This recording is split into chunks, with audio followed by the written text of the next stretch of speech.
So this will be going over some basic fundamental basketball IQ things that everybody needs to know no matter what level you're at. Sometimes even people at a high level forget to do these things. So make sure you like, comment, subscribe, stay up to date on these videos because I will have more of this coming out, especially as I progress further to like full recovery. A little update on that. I don't have to wait a full year to play basketball again.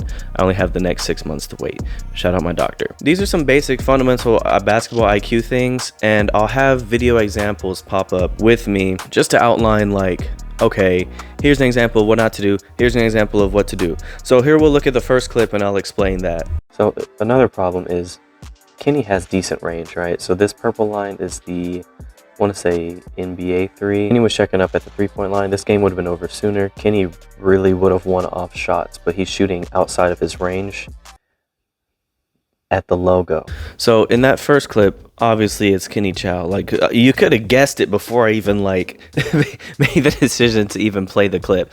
So in that clip we had Kenny versus Chris White. This was Creator League 1v1 tournament. It was a few years ago when they did the 1v1s, right? Kenny versus Chris White. So if you are a shooter, and even if you're not a shooter, this applies to you. You need to know your range and you need to stay within that range. If you haven't practiced outside that range, or you know you can't hit past a certain range, don't do it. In the clip, we see Kenny, right? They're obviously playing from either the college or the NBA 3. But bro is checking up at the half-court line. Like, you don't need to be doing that.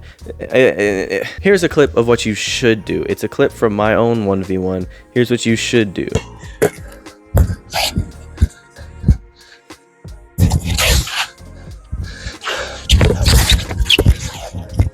So obviously there, I checked up at where I know my range is.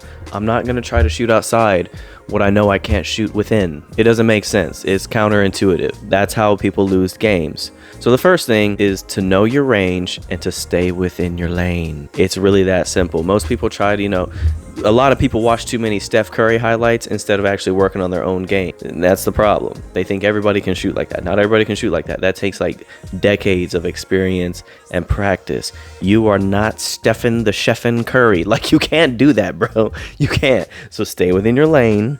Check up at that 3-point line. Don't try to check up further unless you're going to do a downhill move. Brings me into the next thing. You need to learn you cannot land on the same foot you took off of when you're going inside the paint, or for most moves, if you have picked up the ball and you're outside of your gather step. Here's what I mean by that. We'll take Cash Nasty, for example, and I'll play the clip of how he goes into the paint to do his usual LeBron spin. LeBron travels when he does it as well.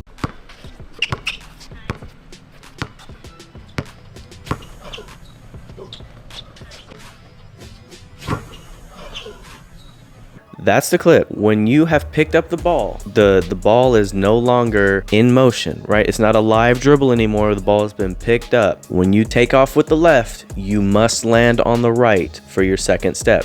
You cannot take off with the left, land on the left. That's a travel. No matter what you do, LeBron is guilty too. You can't do it, bruh. You just can't. So Cash Nasty, that's a travel every single time. You can't do it. It's in the rule book. So when you do that little spin, make sure that foot stay down. And that goes for anyone, just Cash and whoever else. That is a travel. And that's something that you need to start training now, because when you start playing against people at a higher level than you, they're going to call travel and you're not going to know what's going on. You're going to be confused. You cannot take off of the same, or you cannot land on the same foot that you took off on. Here's the final one we'll go over in this video. This will be part 1 of a series of like learning the fundamentals of basketball, or just fundamental tips. I don't know how many times I have seen this, and it's usually from Kenny, Cash, or Flight. If someone is angled defense guarding you, you need to attack the top foot. Attack the top foot. It's that simple. Here's an example of how not to do it. When you attack the low foot and start going the way that they're angling you. Don't grab me. Don't touch me. Don't grab me. Here's an example of what happens when you attack the top foot multiple times during the same play, and watch how the defense shuffles.